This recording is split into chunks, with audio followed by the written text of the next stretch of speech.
Okay, what is up, guys? Okay, so it's a little short. I actually don't know how short it's gonna end up being tonight because I have a lot of notes, but it might be shorter than last time. I'm not really sure. It's not really like a set thing.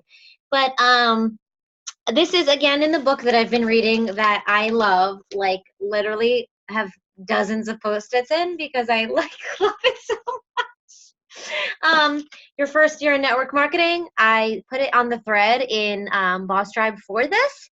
So It is really good. it's so good. So if you have not started reading it yet, I highly recommend reading it. Um, but what I'm going to talk about within this book tonight is ignoring the rejection rocket and basically making your rejection your ally instead of your enemy, because I know that you guys have heard it before and you will hear it again from all of the leaders. Make Hey Danielle. I was just telling them that we're going to go over ignoring the rejection rocket, which I'm really really excited about, and make rejection your ally instead of your enemy. So excited. So you guys have heard it before, like prove them wrong, prove them wrong. I know everybody's heard that a million times. Well, that's like, hey Ash, that is literally like basically what we're going to be going over tonight. So the first little thing that really stood out to me that they said in this first paragraph here was they said, we are convinced, hey Tiffany, we are convinced that rejection causes more people to fail in multi-level marketing than any other factor, and often they fail literally before they even begin because their approach is from their head and not from their heart. So, hey Hope. So, hear me when I say this, okay, guys? Like, if you are going, if you're approaching things all like business mindset, just like from your head, like I've got to make money, I've got to get this. You're not going to attract. Not only are you not going to attract like-minded distributors who you want to be excited and like be all about the business, because you're just going to attract these like Mr. and Mrs. Serious, but it's going to be like that with customers too. You guys have to be excited. Like I am like the staple for talking about how excited you have to be when you're talking about the products and you're talking about the business, because if you're not excited, do you really think that somebody is going to want to buy something, or somebody's going to want to enroll as a distributor? Like, if you're not being so excited about this business when you're voice messaging a new distributor that you want to enroll so bad, do you think that they're going to be like, oh, heck yeah, that sounds awesome? Like, no, they're not going to say that. They're going to be like, no, that sounds terrible. I'm not going to do that. So, maintaining excitement is going to not only get you the people you want on your team, but going to get you those customers, but it's going to maintain your team's excitement too. So, I just loved that so much, because if you just approach everything from your heart and love, and like, you guys, I know you love the products, just like speak about how much you love this business and love the products, and like that really will pay off, because that's what I do. I voice message like all day long, like I love this stuff because I do. Like, hey Jess. So okay, so basically, so this next part that I'm going to read to you guys, it's a little bit of a longer thing that I'm going to read, and you'll understand why I'm reading the whole thing after. So basically, it's just like a little short story of how this man Frank, who's a real person from Oregon, how this man Frank let one of his biggest rejections go from rejection, biggest rejection ever, to how he obtained major success. So, okay. So his name is Frank. He's from Oregon. Okay, so it says Frank of Westland, Oregon, had been in this business all of 1 week when he experienced one of the worst rejections of his life. Okay, we have all been there. We have all experienced major rejection. It's a part of this business. We just have to learn how to work through it. So he explains, I couldn't wait to meet for breakfast with a man who I had come to respect and admire. Like me, he was a realtor and a very successful one. Both of us were in the process of leaving real estate to start our own businesses, and I assumed that would give us grounds for being mutually supportive of each other. That was his first mistake. He assumed that this person was going to be supportive of him. Okay? Hey, Kimmy. Okay. As I began to describe my networking marketing business to him, without a moment's hesitation, he told me that even if I was a panhandler on the street pushing a cart around, the last thing in the world he would ever do is network marketing. So I grew numb. My world for that moment was destroyed. A respected friend had in so many words called me worse than a bum living on the streets. So I know we have all felt that. I know we have. I felt it. I know everybody on here has. But listen to what he did with that. Listen to what he did next. So, 2 years have passed since that day. And today, I truly owe my ex-friend a debt of gratitude. He enraged me so that I vowed to become hugely successful to show him how wrong he was. His having treated me like such a jerk is to this day a significant part of what drives me. And that's what you have to do with every rejection. Add it to your little ticker of who the people you're going to prove wrong are. Oh, that person rejected me? Well, they'll be back. That person, they'll be back. That's how you have to see it. You can't go cry in the corner about it. And if you need a moment of self-pity, take 1 second, but leave it on the side. That's it.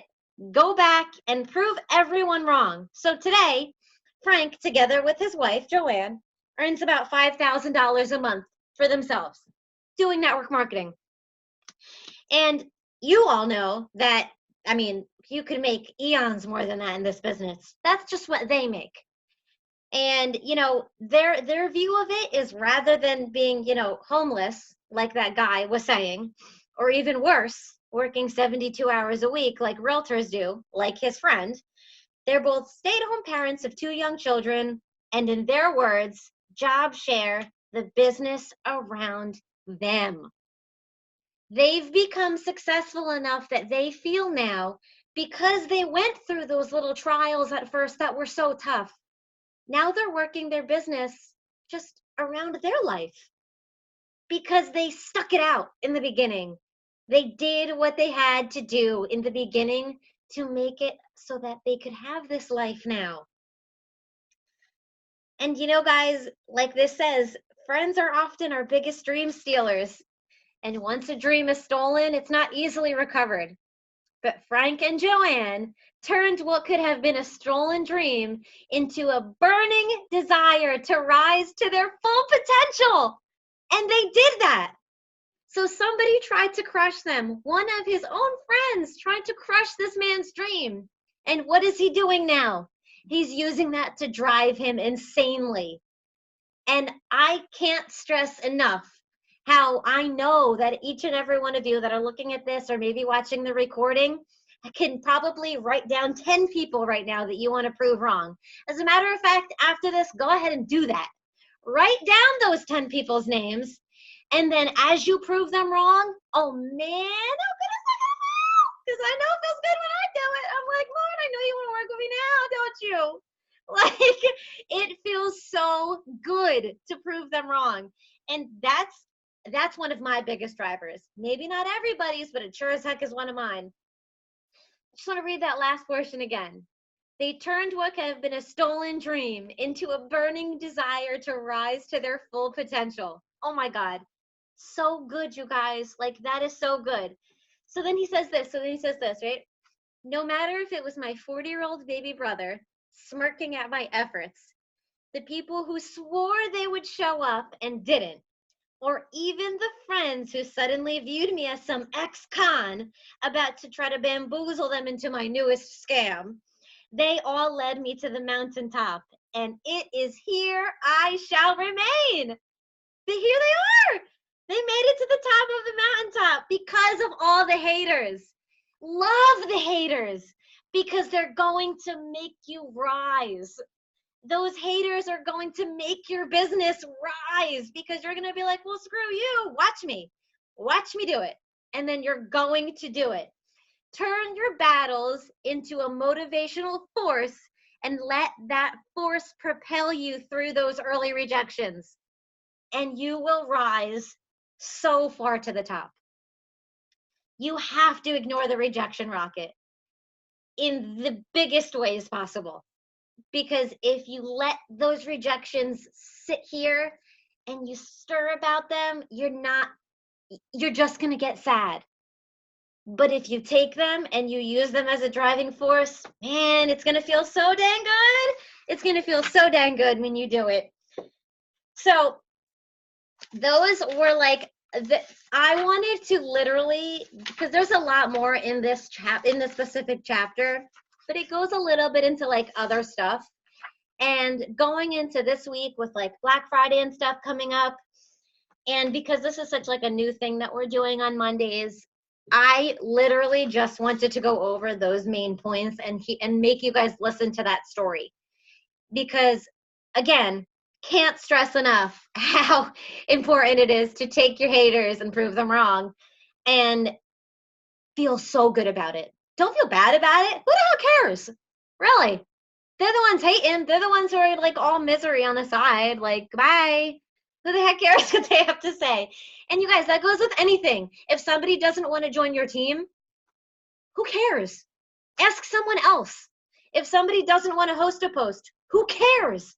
Ask someone else. If somebody's not ready to buy yet, write their name down and message them 10 more times about how awesome the coffee is. Who cares? They're going to probably buy it after the 10th time because all you ever do is talk about how awesome it is. Like, so ignore the rejection rocket, turn it into positivity, and go into this week with the biggest day of the year that we're about to have, with the most open mind, the biggest open heart. And if a rejection comes along, just what is it? Swipe it left. Like you're on one of those apps, like swipe it. Like, and just keep moving. Okay? That is it for today. Look, it's another 20 minutes just like last time. I hope that I got my point across, because like I said, these are going to be short and sweet and ready to get you through the week. So go into this week, open mind, biggest heart, be ready to take in all of the ELCs. Just take it in, do the things, boost your volume, and just get it done, because I know I'm going to be doing that. And I know, looking at all of your faces, there's nobody on here who can't do the same. So I love you guys so much. And I cannot wait to see you on Brielle's Power Hour at 9 o'clock, Black Friday edition. And that's it.